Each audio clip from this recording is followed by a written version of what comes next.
आप देख रहे हैं छपरा तक। जैसे कि आपको पता होगा कि पवन सिंह का भोजपुरी गाना रिलीज हुआ था, जो कि अभी म्यूजिक सेक्शन में 11 नंबर पे ट्रेंड कर रहा है। वो भी छठ गीत है।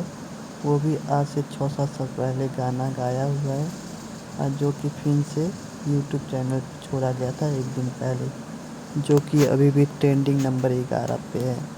वो वेब म्यूजिक कंपनी का कोई चैनल है, वो दोबारा इस गाने को लॉन्च किया है, जिससे कि 11 नंबर पे ट्रेंड कर रहा है। यही होता है पावर स्टार का पावर।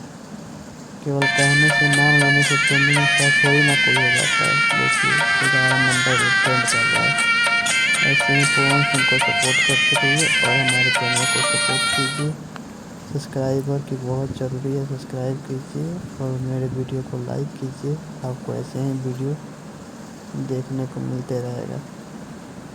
तो यही होता है पवन सिंह का जलवा। जैसे कि सातों बहिनी आईली, वो भी ट्रेंड कर रहा है, और लाल घाघरा वो तो 1 महीने से ट्रेंड कर ही रहा है।